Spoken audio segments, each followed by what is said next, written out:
basically it's the 7.4, 5, and 6 that would be the same thing, but I won't jump ahead, we'll just stick to 7.4. Well, 7.6 has a time frame. This is the last council meeting in June, and he's requesting it for July 1st.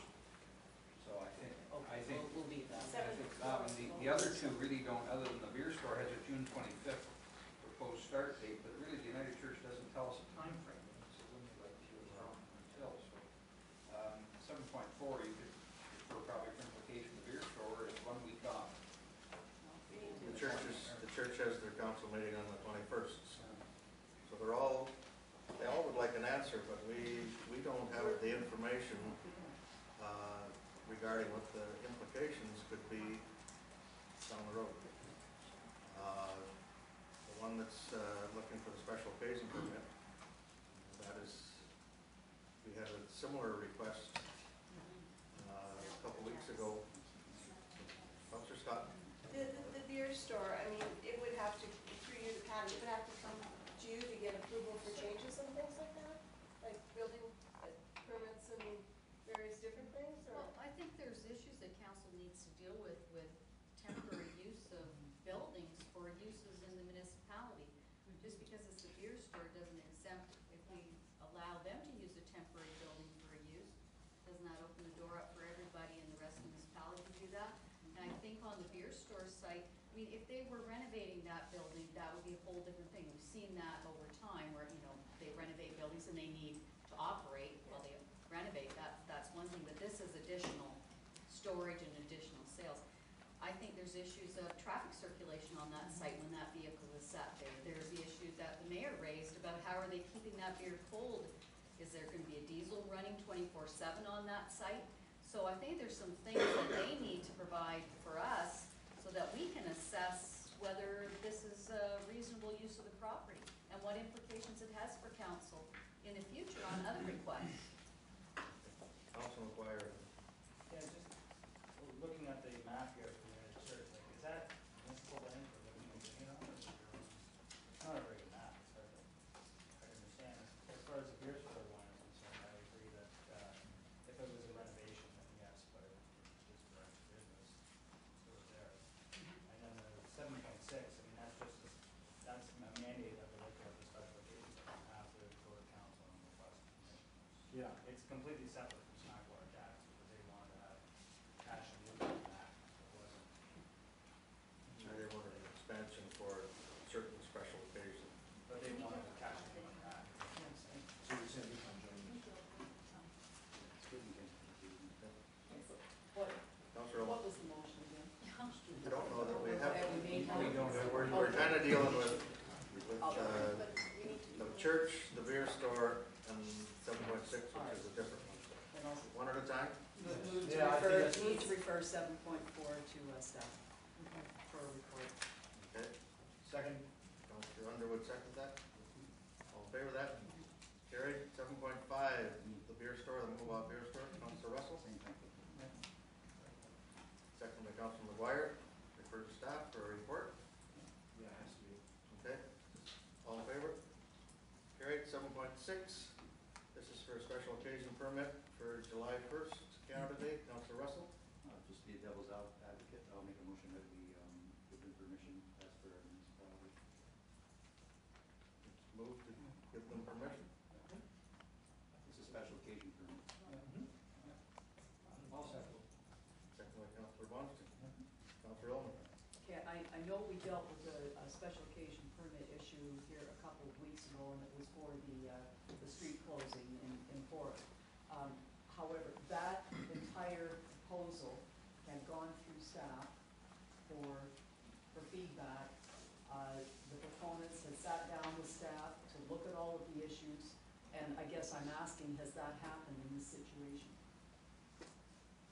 Has staff been in contact with any, as far as citing any of this?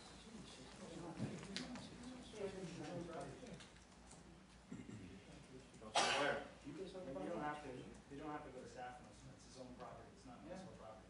Yeah. If I want to put a special occasion permit in my house and stuff here, I have a legal right to do that. Yeah.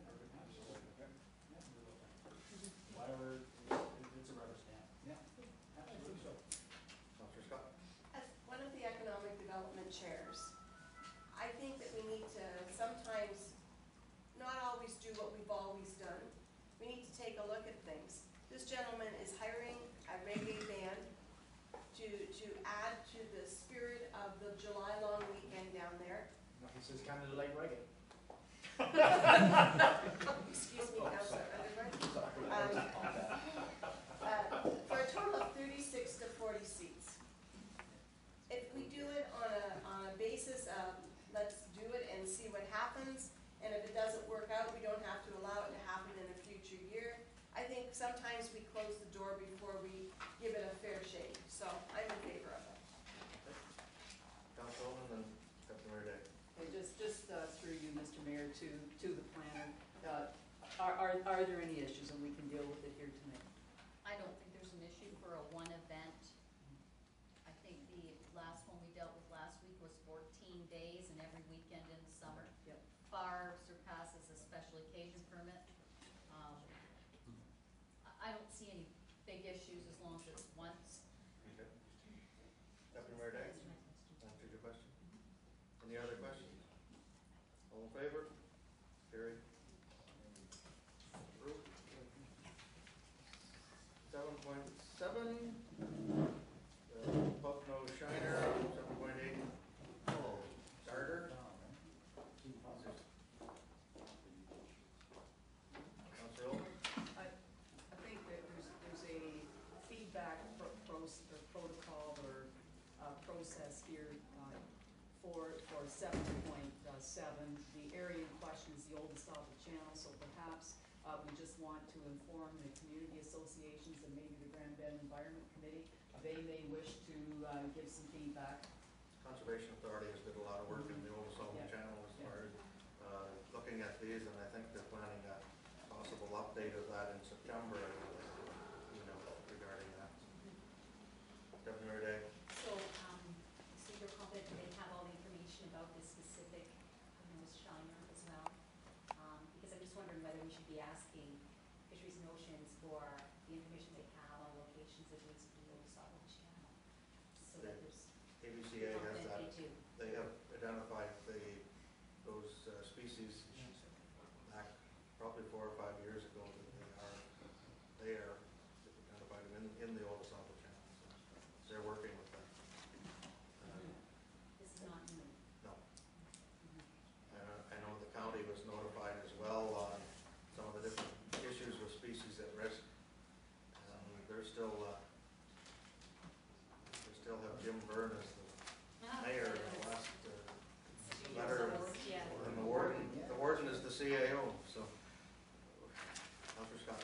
ABCA is currently on some of these different locations, sending in a research team to take a look at the lakes, the algae, the mud, the mush, and all the stuff that goes along with the lake and the rivers, where these species are. They want to see if they can bring some of the species back to other areas by seeing where they've located the Pugno Shiners, to see what that area is like and to see if they can simulate that in other areas. So they're doing a research right now of all the areas, taking a small boat out and checking algae and different contents throughout. So it's an ongoing project, and will continue to be researched and carried on for a while. So.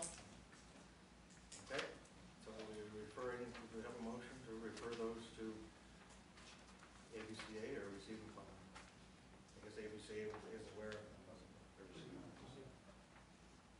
Well, you said, I'll make the motion just to refer to the two community associations and the environmental committee. They may wish to comment.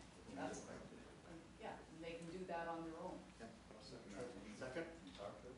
Yeah. I agree. I think Councilor Owen brought it up earlier. If we remember the last time we went through this with the skinks or skanks up here. Skates. Again, Skinks. The fact of the matter is that one of the questions was raised was, are we getting that stuff out to people? Did you know about it? And I think Patty did tell us that she wasn't even getting good communication at one point. At least with this one, we got communication, send it on to other people. Keep the